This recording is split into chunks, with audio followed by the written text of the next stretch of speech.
আজকে আমি আপনাদের ফুলকলি পিঠা তৈরি করে দেখাবো। তার জন্য এখানে আমি 1 বাটি চিনি নিলাম আর 1 বাটি জল। চিনিটা কিন্তু 100 গ্রাম ওজনের। আর দেব দুটো ছোট এলাচ। এবারে দিয়ে খুব ভালো করে গ্যাসের ফ্লেমে এটাকে ফুটিয়ে নেব। খুব বেশি ঘন করার প্রয়োজন নেই, হালকা শুধু চিনিটা গুলে গেলেই হবে। এবারে এইভাবে গুলে যাওয়ার পরে এটাকে আমি নামিয়ে কুসুম কুসুম গরম অবস্থায় রেখে দিতে হবে। এবারে ব্যাটারের জন্য একটা বাটিতে 1 বাটি আমি চালের গুঁড়ো নিলাম আর নিলাম 1 বাটি ময়দা। যতটা চালের গুঁড়ো নেবেন ঠিক ততটাই ময়দা দিতে হবে আর ঠিক ততটাই কিন্তু চিনি দিতে হবে। আর দিলাম সামান্য পরিমাণে লবণ। এবার যে চিনির শিরাটা আমি তৈরি করে রেখেছিলাম সেই চিনির শিরাটা কুসুম কুসুম অবস্থাতে এর মধ্যে দিয়ে আমি একটা ব্যাটার তৈরি করে নেব।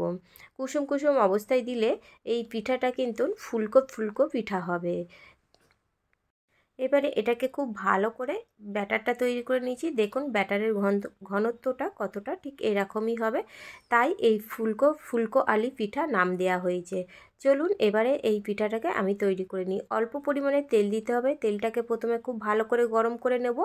তারপরে যখন আমি ব্যাটারটা দিচ্ছি একদম মিডিয়াম টু লো ফ্লেমে রেখে এই ব্যাটারটা দিতে হবে। তা না হলে কিন্তু হাই ফ্লেমে দিলে এটা তলা থেকে পুড়ে যেতে পারে। এবারে কিছুক্ষণের পরে ওপর থেকে তেলটাকে ছড়িয়ে দিতে হবে, যাতে যত ভালো করে ওপরে তেলটা ছড়িয়ে দেবেন কিন্তু ফুলকো আলি পিঠা এটা তৈরি হয়ে যাবে। এইভাবে অনবরত ছড়িয়ে দিতে হবে আর একটু খুন্তি দিয়ে কিন্তু চাপ দিলে এটা খুব সহজেই উঠে আসে। দেখতেই পাচ্ছেন পুরো কিন্তু ফুলকো আলি পিঠা তৈরি হয়ে গেছে। আপনারা এই পিঠাটা কী নামে জানেন অবশ্যই কিন্তু আমাকে কমেন্ট করে জানাবেন।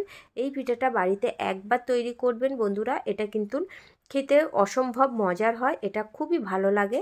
এবারে এটাকে তেল ছেঁকে আমি তুলে নিচ্ছি। বুঝতেই পাচ্ছেন ফুলকো আলি পিঠাটা কতটা সুন্দর হয়েছে। এইভাবে সবকটা পিঠা আমি তৈরি করে নিয়েছি। এবারে এখানে একটা প্লেট নিয়েছি, তার মধ্যে আমি এই পিঠাগুলোকে প্রত্যেকটা পিঠা সাজিয়ে দিচ্ছি। রেসিপিটা যদি ভালো লেগে থাকে বন্ধুরা অবশ্যই কমেন্ট করে জানাবেন রেসিপিটা কেমন হলো, আর লাইক দিতে ভুলবেন না। আমার চ্যানেলে নতুন বন্ধু হয়ে থাকলে অবশ্যই চ্যানেলটিকে সাবস্ক্রাইব করবেন। ভালো থাকবেন, সুস্থ থাকবেন, দেখা হবে পরের রেসিপিতে।